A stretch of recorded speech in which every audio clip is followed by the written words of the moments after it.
It took me a long time to be able to get that umlaut out. That is a very, very hard word for an English speaker to learn. Kyun. It is a certain way you have to hold your tongue to get that sound. But anyway, he went into the bank and wanted to get Krugerrands, and they were out. This is a state savings bank. They call them Kreissparkasse, and Kreis means state.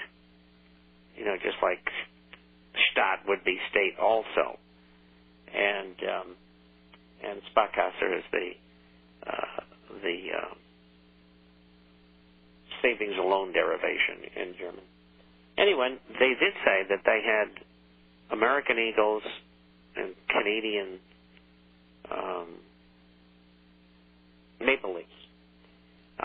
But they were in very limited supply, and there's no bars available. So this again bears out that there's a trickle of physical coming to market, but a trickle it is. There's not lots of it. If he had wanted, he was looking for 8 pieces, I think it was, and I'm sure if he wanted 100, they would have said, "Hey, we don't have anything like that." Throughout Latin America, none of the banks have any coins. Period. None. And dealers can get a hold of coins, but they've got to go to clients and ask them if they'll sell, because there's no supply. And that's going on all over Latin America. So this is a worldwide phenomenon. The people who got their heads on straight are getting rid of whatever currency that they have, because they're all fiat, and they're buying gold. And if they get substantial amounts of money, then they're buying the shares as well. So I think this demand that we're experiencing has got to end up in higher prices, particularly with a pickup in investment jewelry demand, not so much in the United States, but elsewhere, particularly in Asia, in India. And I see no increase. In fact, I see a continued decrease in the supply of gold from producing companies. And so the fundamentals are favorable, and the investment demand continues to be there. I also noticed in the last 8 or 9 days that the amount of gold purchased or sold in the ETF GLD has been unchanged. And yet gold had come down over that period. So, they got 1,058 tons, which is if in fact they've got it, which is number 6 in the world. They have more now than Switzerland, which is 1,048. And so they haven't had any change, and they should have had a downward change and did not. And so all the fundamentals are there.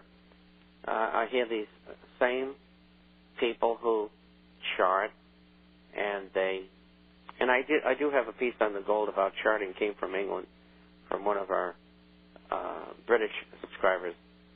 And but the chartists, generally speaking, and the cyclists and the wavists, they all believe that gold's going lower.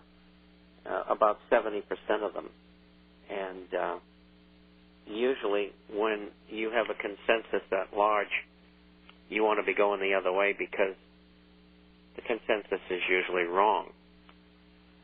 So that's a long explanation for $2,000 gold, but we get a good shot at it still. On the low side, $1,200 to $1,300. Now it depends on what happens. I mean, when are they going to start their Third World War? I mean, I know they're getting ready for it. I mean, we now have 100,000 troops in Afghanistan. We have almost 100,000 mercenaries. So there's 200,000 people there.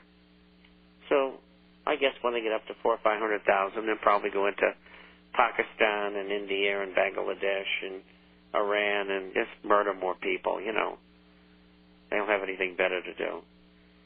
And so that's where that's all headed. Next week, the banks are reporting, starting with Goldman Sachs on Tuesday. With the bank's restatement due to FASB changes, real or not, the banks will likely beat expectations, fueling a rally to the Dow 9,000. How do you think gold will respond during the time the Dow goes from 8 to 9, and do you think it'll go to 9? I hate to disappoint you, but it's not going to 9. We saw the top, 8,000. We saw it a week ago and went down and come back up again. Second chance to sell, maybe? Could be. I don't see it higher than 8,200. I don't even see it getting there. In fact, I think it's going to start down next week. And the one to watch is the Nikkei Dow. The Nikkei Dow is on dangerous, very, very dangerous ground. If you want to short that, that's a good one. Nikkei Dow, 89.16. It was up 321 on Friday. They are coming with earnings reports in the next 2 weeks. They begin. And they are going to be so dreadful that you won't believe it. And that index just went over the last 3 or 4 weeks from 7,000 to 8,900. And that is ridiculous. So you watch that one. That one's going to get bashed. So if you want to do a short, that would be a good place to do it. This question is in from Tony. Hi, Melody. I've been reading comments like this online by different people. They seem to think that you can separate cash from credit on a balance sheet. Could you please discuss this comment with Bob? Are we really increasing money supply? And that is the question. Or are we just creating credits to put into gaping holes in balance sheets of financial institutions? That will not produce inflation in the sense of chasing goods and services. It will just sit on their balance sheets. And for the funds that are available to be lent, who will borrow in order to spend? In the 30s, it was called pushing on a string. So gold will have to rise for other reasons than inflation, instability, currency destruction, haven for capital. All of that's true, every bit of it. Now, wherein lies the difference? Two things. Number one, I believe that money that is on bank balance sheets, keeping those banks solvent, so to speak, most of which is sitting with the Federal Reserve as deposits. In other words, the Fed lent them the money, and now they're giving the money back to the Fed and having it as an instrument on their balance sheet, but it's being held at the Fed, and they're getting more interest on it than they paid the Fed to borrow. Now, it's just like an accounting trick or a sleight of hand.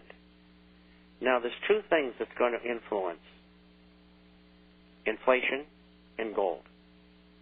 And it also influences the economy. Number one, it is my belief that what's going to happen here is that the banks are going to have to use that money, probably shove it down businesses' throats. Otherwise, the economy is going to collapse. And they know that. I know madly right now they're cutting back on credit cards, on credit card lines, because they're getting hit pretty hard with bad debt.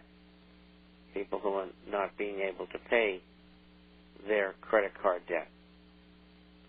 And I don't envision the big demand to come there. I think the demand is going to come from business. And business is going to be deceived and be led to believe that there's going to be a recovery here. And that's how they think they're going to suck them in. Otherwise, the system goes down. And what the writer has said is true. I don't think it'll happen that way at the moment. Eventually, yes. And I believe that that money is going to be used, not all of it, but a good part of it, and we'll see. Now, if you remember long ago, I said to you what would signify a collapse of the system and a slide into deflation would be the banks offered money and nobody came to borrow it. That would be the tip-off. Right now, business needs and wants money and is being deprived of borrowing money. And so consequently, that either has to change or deflation takes over. And they don't want deflation